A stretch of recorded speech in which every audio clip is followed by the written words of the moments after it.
1 Samuel 10. Samuel took a vial of oil and poured it on his head and kissed him. He said, "The Lord has anointed you ruler over his people Israel.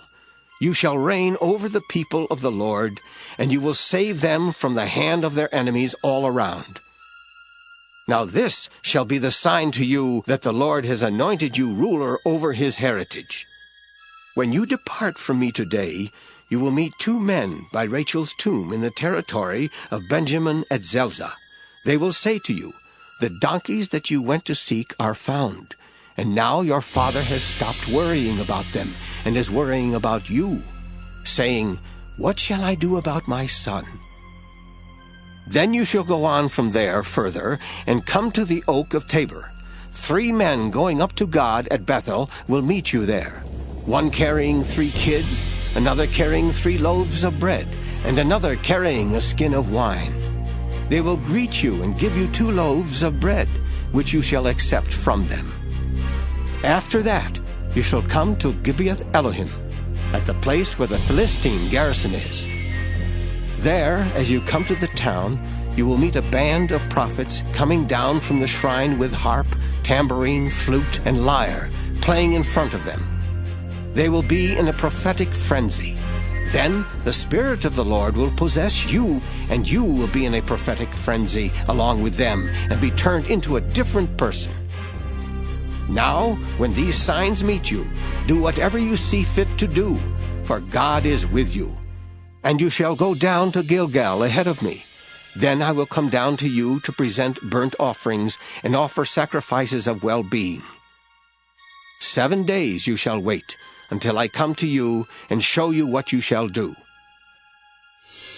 As he turned away to leave Samuel, God gave him another heart, and all these signs were fulfilled that day. When they were going from there to Gibeah, a band of prophets met him, and the Spirit of God possessed him, and he fell into a prophetic frenzy along with them. When all who knew him before saw how he prophesied with the prophets, the people said to one another, "What has come over the son of Kish? Is Saul also among the prophets?" A man of the place answered, "And who is their father?" Therefore it became a proverb, "Is Saul also among the prophets?" When his prophetic frenzy had ended, he went home. Saul's uncle said to him and to the boy, "Where did you go?" And he replied, "To seek the donkeys. And when we saw they were not to be found, we went to Samuel." Saul's uncle said, "Tell me what Samuel said to you." Saul said to his uncle, "He told us that the donkeys had been found." But about the matter of the kingship of which Samuel had spoken, he did not tell him anything. Samuel summoned the people to the Lord at Mizpah and said to them, "Thus says the Lord, the God of Israel, I brought up Israel out of Egypt, and I rescued you from the hand of the Egyptians, and from the hand of all the kingdoms that were oppressing you. But today you have rejected your God, who saves you from all your calamities and your distresses, and you have said, 'No, but set a king over us.' Now therefore present yourselves before the Lord by your tribes and by your clans." Then Samuel brought all the tribes of Israel near, and the tribe of Benjamin was taken by lot. He brought the tribe of Benjamin near by its families, and the family of the Matrites was taken by lot. Finally he brought the family of the Matrites near, man by man, and Saul the son of Kish was taken by lot.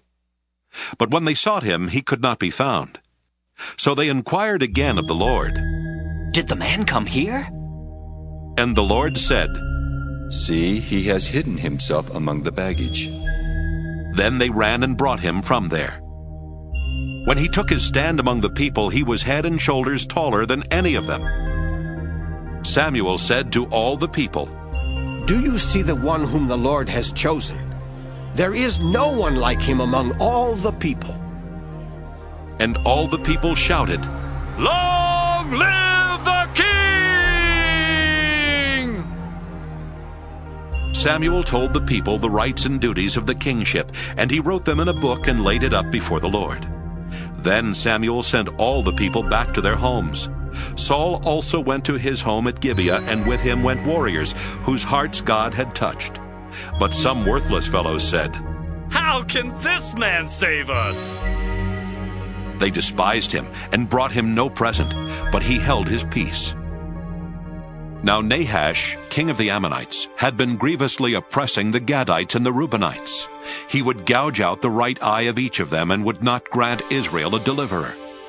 No one was left of the Israelites across the Jordan whose right eye Nahash, king of the Ammonites, had not gouged out.